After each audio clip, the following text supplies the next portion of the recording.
Hey everybody, Foo Fighter 288 here, or Eric Seidel, since my name's in the title. God, I gotta work on an intro for this damn thing. Welcome to another episode of Nobody's Listening with Eric Seidel. As usual, when I come into these things, I really don't have any topic set aside to talk about, or a script written, or any kind of planning. But, especially not tonight. But, you know, the thing is, I took this sleep... Oh, shit. Let me start from the beginning. All right, so, as you may know, in Maryland, marijuana has become legal. No, this isn't going to be a big thing about how great marijuana is and being a stoner and a pothead and all this other stuff. No, in all seriousness, THC does have some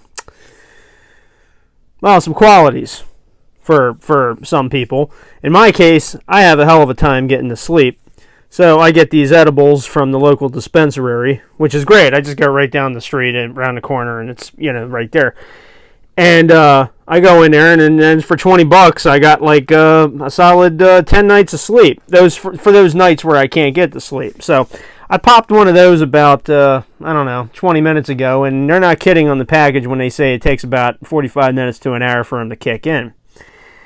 But the thing about it is, I know there's two different types of marijuana. There's the indigo, which is the stuff that I pop the chewable of so it can help me sleep. And then there's sativa. But with me, I get the feeling that sometimes I get a sativa effect out of something that should have indigo in it. Now, I don't know if my whole biology is all messed up. Or, well, for just so you guys know, I am a male. Okay? And I identify as such, and it's not that kind of biology screw up. No, it's nothing confusing like that. No, it's just that I think when it comes to marijuana, my body reacts differently to it than it really should.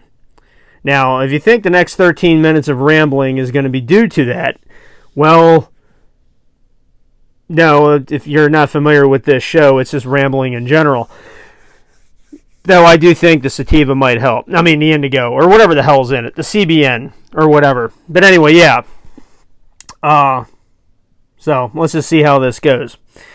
One thing I do want to point out, I changed my own oil for the first time in my life yesterday. Yeah, I know. There's a lot of you who are, like, mechanically inclined, and you're thinking, like, oh, well, I do that all the time. That thing's special. Yeah, well, it's special for me because, you know, it's the first time I freaking did it. And also, I couldn't believe it that for, let's see, the bottle of oil was like $40. The filter was $10. Man, screw Jiffy Lube. I still ended up saving $50, and all I had to do was a little bit of manual labor. I mean, what the hell? So, yeah, everybody out there, I totally encourage you to start changing your own oil. Don't go to a mechanic to have it done for you. I mean, the only downside to it is that you need to have a 17 millimeter, well, I hate to go all metric system on you, but here in the United States, I'll say 17 millimeter ratchet to get the little bolt off of there. By the way, do not lose the washer. All right? Keep a hold of that frickin' washer. That's what keeps the leaks from popping out of the oil pan. But now, I mean, a little bit of crawling under the car. Well, after I jacked it up, of course. 17 millimeter bolt. The only hard part was getting that goddamn oil filter off. That's, you know, I swear. I mean, they say there's a special little cup type tool that you put on the end of your ratchet. Well, I didn't buy that. All right, I didn't buy that. You want to know how I got it off there? I got some duct tape to get a little more of a grip around it. Okay, took duct tape, put that around the oil filter, and then you just twist, lefty loosey, the whole way, right? And there you go. You don't need to get like some special type of wrench or anything like that to get it off there. You just untwist it, and of course you dump that into the pan before you do anything with it because there's oil inside the filter in case you didn't know. And no, I didn't spill any oil on the floor of the garage. I knew there was oil inside the filter, and the first thing I did was dump that son of a bitch right in the oil pan with the rest of it. Yeah. But yeah, once I got all the oil out of it, and of course put the new filter on, and yes, I put oil in the filter, and I made sure it was nice and wet on the outside before I twisted it back onto the engine. You know, I watched a tutorial. I know what the hell I'm doing, kind of. So anyway, put the oil filter back on, and then put the nut back on the oil pan, and then filled the sucker back up with oil. Shit. The most beautiful thing about the whole ordeal, well, okay, it was an ordeal doing it, but once it was all over with, yeah, I tell you what, I should have ate a slice of apple pie and saluted something, because I felt freaking American after that. Man, doing your own oil changes is what everybody should do. Screw Jiffy Lube. Screw the overpriced mechanical bullshit. Go to AutoZone, go to Advanced Auto Parts, Pep Boys, whatever. I'm not sponsored by any of those guys. And get your own oil and your own tools and do it yourself, the way God intended. And the most best part about all of it, the car didn't explode after I was driving Uber all day. So that's beautiful. It didn't sound weird at all. However, another thing you ought to just avoid going to the mechanic for, air filters. Okay? Here's the thing about air filters. There's air filters and there's a cabin filter. All right? They're both very easy to install. Altogether it's like $30 at AutoZone. You go there, you find out exactly what kind of filter you need, exactly what kind of cabin filter you need, and they're so easy to install. Here's the downside to it. After I put the new air filter into my engine, it kind of sounds like a trumpet between 0 to 40 miles an hour. But I'll get used to it. I sealed it in right. I I put everything back on. It just doesn't sound as smooth as it used to. But I guess as it just kind of gets used to the engine, it'll work out. But then again, my brother-in-law, he's coming into town in a couple of days. I might run it by him, and he'll probably figure out what's going on. But hey, other than that, everything worked out great. The best part about changing your own air filters is that if you go to a mechanic and say, like, oh yeah, go ahead, can you just change the air filters for me? They're going to charge you like $80, $90.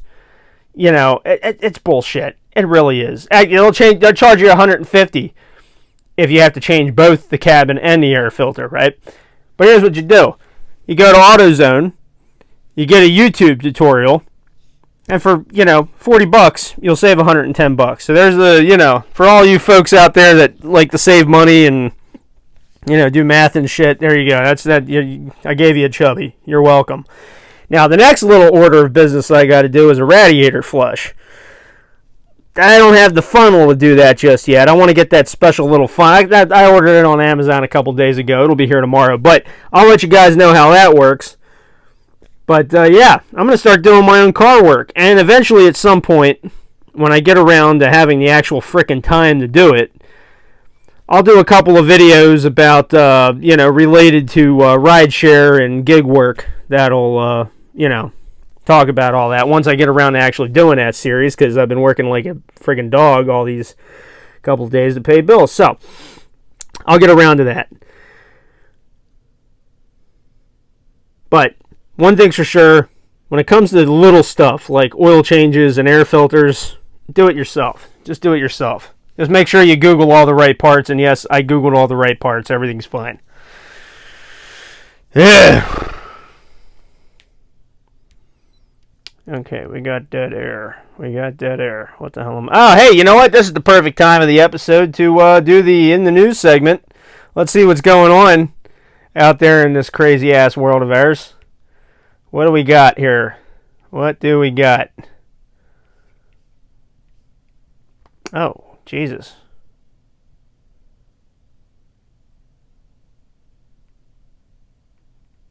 Oh. Fuck. Oh, okay, so apparently there's still a blood shortage going on with the Red Cross. I don't know if I should feel guilty enough to want to go out and give more blood, but the last time I gave blood was like, well, what the hell? I guess it's like beer and shares. If you can't remember the last time you had that time, then it's probably about time to go out and do it. But no, I'm just gonna be one of those self-righteous, narcissistic white guys on social media, and I'm just going to encourage you to go out and give blood and use my platform to send the message of doing that for your community, because we're in a We're all in this together and all this other shit. No, I'm not going to do that. You do you. You do you. But I will tell you this much. When I did go to give blood, there's a... I don't even know if it's still there. I don't know why they would have... I don't know why they would tear it down or move it. But there used to be a Red Cross somewhere off of Cold Spring Lane on the other end of the valley. Damn, I don't know where. But I remember a couple times I went over there to give blood. And... yeah, I went over there to give blood, and there was, and this was like 10, 15 years ago. I went over there to give blood, and there was this one chick, this one nurse, man, she was a real bitch. I mean, I get it. Doctors and nurses, they got to be like that because they see dead people all the time and blah blah blah. But have a bit of a have a fucking personality, will you? I mean, Jesus Christ. So anyway, I go over, I give blood, blah blah blah. At some point, down at Harborview Hospital, right? What they did was they said, "Hey, Eric, you got a lot of platelets. Would you like to come donate platelets?" And just blah, blah, blah, blah, blah. And I was like, first off, I didn't know what the hell platelets were at the time. I still don't, to be honest with you. And secondly, it was for some kind of research thing. So when I went down there to give the platelets, they were giving me like a $200 check every time I went down. It was basically every 3 months I went down to give platelets, and they would give me $200. $200 to a 16-year-old's a shitload of money, okay? Actually, $200 now would be a shitload of money. But at the time, that was pretty cool, And I was like, oh, yeah. So basically, all I had to do was I had to take the bus all the way down, because I didn't have my license at the time. Take the bus all the way down to Bayview. Was it Bayview? I don't know. It was some MedStar place. Anyway, I went down there. Down by where basically as far south in Baltimore as you can go without going over the bridge into Curtis Bay / Brooklyn. Basically that hospital, whatever. I think it's Bayview. Anyway, went all the way down there. They basically tell you, hey, pick a movie, right? And then you just pick a movie. They play it for you on the DVD. You lay there. They stab you with the thing, and you just lay there for a couple hours. Sometimes I would fall the hell asleep, And then you just sit there and you just watch the movie and you give blood platelets. Problem is, I think I have high blood pressure. I'm pretty sure of it. Well, I mean, not officially high blood pressure, but my blood pressure was higher than what they wanted it to be or some crap like that. I think they just didn't want to. I think they wanted to stop paying me money. I think that's what it was. Let's be honest. I made like $1,400 off these assholes. I mean, I think they got to the point where they were like, okay, all right, that's enough money given this guy. Let's get some fresh blood in here. And then, but yeah, I was just like, oh, well, shit. I guess I'm heading home then. So I would get back on the bus, took it all the way back home. And then, well, of course, I was very pissed about it at the time, but that was before I had a job. It was the Obama days. The best I could do was go to college at the time. It was like, so fuck it. But anyway, what happened was, after a while, they called me back after a year, and they were like, "Hey, would you like to come down and get another $200?" And I was like, "Well, is it still $200?" And they said, "Well, no, we're gonna start giving you $50 from this point on." And I was like, well, hey, I just hung up on them. The key takeaway from this whole thing, I like movies. I'm kind of a movie nut. Be honest with you, I do like movies. But I swear to God, that one time I went there and I picked to watch Casablanca because I hadn't seen it, I went to pick Casablanca and I was watching it.